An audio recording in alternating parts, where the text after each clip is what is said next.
Hello everyone, welcome to my new YouTube channel Dr. KPSC. KS notification release agada, so without time waste we have to study very well and we have to get conceptual clarity.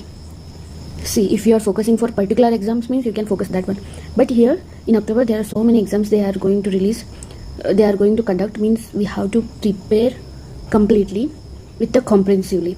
Winner like one liner questions like that means it is not good for KPSC, KS exams or any other exams. So have a conceptual clarity. ಈ ಸಲ ನಮ್ಮ KS ಒಳಗೆ ಅದ್ರ ಜೊತೆ allied ಸರ್ವಿಸಸ್ನ release ಮಾಡ್ಯಾರ. Group A ಒಳಗೆ 112, non HK 5, HK ಇದ್ದವ್ರಿಗೆ ಕೊಟ್ಟಾರ. ಟೋಟಲ್ 170 ಪೋಸ್ಟ್ ಅದಾವ.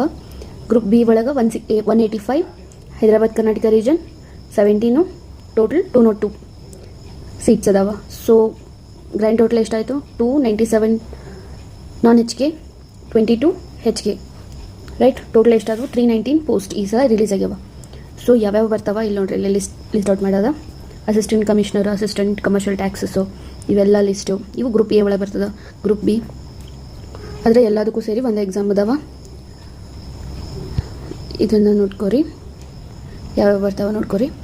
ಹಾಗಾದರೆ ಯಾವಾಗ ಸ್ಟಾರ್ಟ್ ಆಯಿತು? ನಾಳಿಂದ ಅಪ್ಲಿಕೇಶನ್ ಲಿಂಕು ಓಪನ್ ಆಗುತ್ತೆ. So last date 31 last August. ಅವಾಗ ಟೆಂಟೇಟಿವ್ ನೋಟಿಫೈ ಮಾಡ್ಯಾರ. ಮೀನ್ಸ್ 15/11/2026 ಅಂದ್ರೆ ಪಕ್ಕ ಇಲ್ಲ ಅಂತ ಹೇಳ್ಯಾರ. ಟೆಂಟೇಟಿವ್ ಫಿಕ್ಸ್ ಇಲ್ಲ, ಮೇ ಬಿ ಚೇಂಜೂ ಆಗ್ಬೋದು ಅಂತ ಹೇಳ್ಯಾರ. Any degree we should be recognised by university. General ಮೆರಿಟ್ದವ್ರ ಏಜ್ ಲಿಮಿಟ್ ನೋಡಿರಿ 21 to 40, 2A 2B 3A 3Bದವ್ರದ್ದು 21 to 43 ಇಯರ್ಸ್. SC/ST ಕೆಟಗರಿ 1ದವರು 21 to 45 years plus 5 years age relaxation ಕೊಟ್ಟಾರ. ಅಪ್ಲಿಕೇಶನ್ ಫೀ ನೋಡ್ರಿ, ಜನರಲ್ ಮೆರಿಟ್ದವ್ರಿಗೆ 600 ಅದ.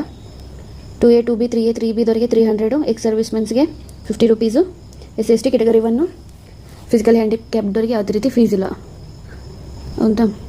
ನೆಕ್ಸ್ಟು ನೋಡ್ರಿ, ಎಕ್ಸಾಮ್ ಯಾವ ಥರ ಕಂಡಕ್ಟ್ ಮಾಡ್ತಾರೆ? ಪ್ರಿಲಿಮ್ಸು, ಮೇನ್ಸು, ಆಮೇಲೆ ಇಂಟರ್ವ್ಯೂವು. ಹೌದಾ?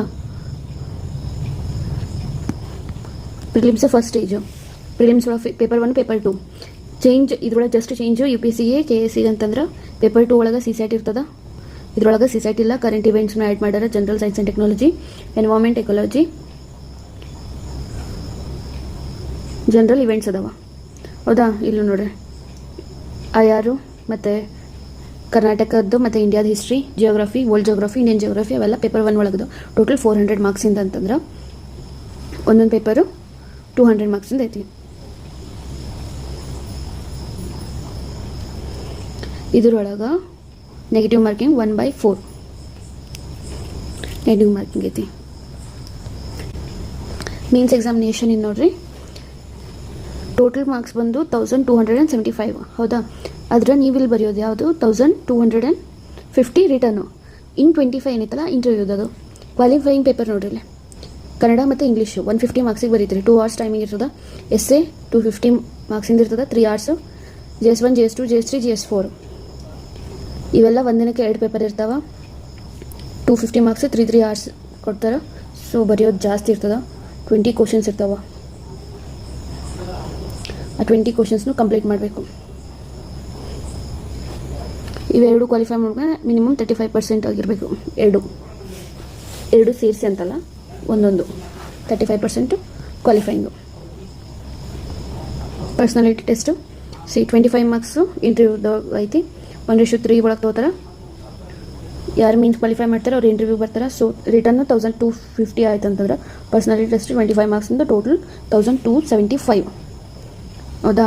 ಪ್ರಿಲಿಮ್ಸು, ಮೇನ್ಸು ಇದಿಷ್ಟಾಯಿತು. ಹಾಗಾದರೆ ಅಟೆಂಪ್ಟ್ಸ್ ಬಂದರು. ಜನರಲ್ದವರಿಗೆ 5 ಅಟೆಂಪ್ಟ್ಸ್ ಅದಾವ. 2A 2B 3A 3B category 1 ಅವಕ್ಕೆ 7 ಅದಾವ. SC/STದವರಿಗೆ ಅನ್ಲಿಮಿಟೆಡ್ ಅದಾವ. ಬಟ್ ಏಜ್ ಲಿಮಿಟ್ ಐತೆ ಅಂತಂದ್ರೆ ಇದ್ರೊಳಗನೆ ಇರಬೇಕು. ಅದ್ರೊಳಗನೆ ಎಷ್ಟಾದರೂ ಅಟೆಂಪ್ಟ್ ಮಾಡಿರಿ. ಯೂಶ್ವಲಿ ನಮ್ದು ಅಟೆಂಪ್ಟ್ಸ್ ಎಲ್ಲ ಹೋಗಿಬಿಟ್ಟಿರ್ತದೆ. 7 ಅಟೆಂಪ್ಟ್ ಏನು, ಒಂದು 3 ಅಟೆಂಪ್ಟ್ ಆಗ್ಬೋದು ಅಷ್ಟೇ. ಇದು ಯಾವಾಗ ಒಮ್ಮೆ ರಿಲೀಸ್ ಮಾಡ್ತಾರೆ. ಸೊ ಸಿಲೆಬಸ್ ನೋಡ್ಕೊಂಡು ಏನೇನೈತೆ ಅಂತೇಳಿ ಇಲ್ಲಿ 2 ಪೇಪರ್ ಇರ್ತಾವೆ. 200 ಮಾರ್ಕ್ಸಿನ ಒಂದೊಂದು paper, total 400. 1/4 marks negative marking ಇರ್ತೈತಿ. ಹೌದಾ? ನೋಡಿರಲಿ ಮೆಂಟಲ್ ಎಬಿಲಿಟಿ ಸೆಕ್ಷನ್ ಏನೈತಲ್ಲ ಅರೌಂಡು SSLC ಲೆವೆಲ್ ಅಷ್ಟೇ ಇರ್ತದೆ. ಉಳ್ಕಿದ್ದೆಲ್ಲ ಡಿಗ್ರಿ ಲೆವೆಲ್ ಟಾಪಿಕ್ಸ್ ಅದಾವ. ಇಫ್ ಇನ್ ಕೇಸ್ ಆಪ್ಷನಲ್ಲೂ ಇತ್ತಂತಂದ್ರೆ ನಮ್ಗೆ ಅವೆಲ್ಲ ಮಾಸ್ಟರ್ಸ್ ಲೆವೆಲ್ ಇರ್ತಿತ್ತು. ಸೊ ಪ್ರಿಲಿಮ್ಸ್ನಾಗ ಇಲ್ಲಿ ನೋಡಿರಲಿ current events, national and international importance IR ನೋಡ್ಕೋಬೇಕಾಗ್ತದೆ. ಹಿಸ್ಟ್ರಿ ನೋಡಿರಿ, ಇಂಡಿಯನ್ ಹಿಸ್ಟ್ರಿ ಮತ್ತು ವರ್ಲ್ಡ್ ಹಿಸ್ಟ್ರಿನೂ ಸ್ವಲ್ಪ ನಮ್ಗೆ ಗೊತ್ತಿರಬೇಕಾಗ್ತದೆ. ಕರ್ನಾಟಕದ್ದು socio economic, cultural, political angle, freedom movements complete ಹಿಸ್ಟ್ರಿನೇ ಅದರೊಳಗೆ ಬರ್ತದೆ, ಹೌದಾ. ಮತ್ತು freedom movement with related to Karnataka ಏನೇನಾಯಿತು ಅನ್ನೋದು ಅದ್ರ ಬಗ್ಗೆ ನಾವು ನೋಡ್ಕೋಬೇಕಾಗುತ್ತೆ. Geography, world geography, Indian geography plus Karnataka specifically ನಾವು ಫೋಕಸ್ ಮಾಡಬೇಕು. ಪಾಲಿಟಿ ಆ್ಯಂಡ್ ಎಕನಾಮಿ ಐತಿ ಇದ್ರೊಳಗೆ ನೋಡ್ರಿ. ಜಿಯೋಗ್ರಫಿ ಸ್ಟ್ಯಾಟಿಕ್, ಹಿಸ್ಟ್ರಿ ಸ್ಟ್ಯಾಟಿಕ್ ಐತಿ, ಪಾಲಿಟಿ ಸ್ಟ್ಯಾಟಿಕ್ ಐತಿ, ಎಕನಾಮಿ ಸ್ವಲ್ಪ ಅಪ್ಡೇಟ್ ಮಾಡ್ಕೋಬೇಕು. ಉಳ್ಕಿದ ಬೇಸಿಕ್ ಎಲ್ಲ as it is. Current events IR ಒಂದು ನಾವು ಅಪ್ಡೇಟ್ ಮಾಡ್ಕೊತ ಹೋಗ್ಬೇಕಾಗ್ತದೆ, ರೈಟ್. ಅದನ್ನು ಬಿಟ್ಟರೆ ನೆಕ್ಸ್ಟು ಈಗ ಯಾವುದು ಪೇಪರ್ 2 ಕರೆಂಟ್ ಇವೆಂಟ್ಸ್ ಒಳಗೆ ಯಾವ್ಯಾವುದು ಸ್ಟೇಟು ಮತ್ತು ಗೌರ್ಮೆಂಟ್ ಪ್ರೋಗ್ರಾಮ್ಸ್ ಯಾವ್ಯಾವ ಬರ್ತಾವೆ ಅದ್ರ ಬಗ್ಗೆ ಪೇಪರ್ 2 ಒಳಗೆ ಹೇಳ್ತಾರೆ. Science and technology, environment ecology ಐತಿ, general mental ability like comprehension, logical reasoning, analytical ability, decision making ಅವೆಲ್ಲ ಆಲ್ಮೋಸ್ಟು SSLC ಲೆವೆಲ್ ಒಳಗನೆ ಕೇಳ್ತಾರೆ, ಆಯಿತಾ. ಮೀನ್ಸ್ ಎಕ್ಸಾಮಿನೇಷನ್ ಒಳಗೆ ಯಾವುದು ಇದನ್ನೆಲ್ಲ ಹೇಳೀನಿ.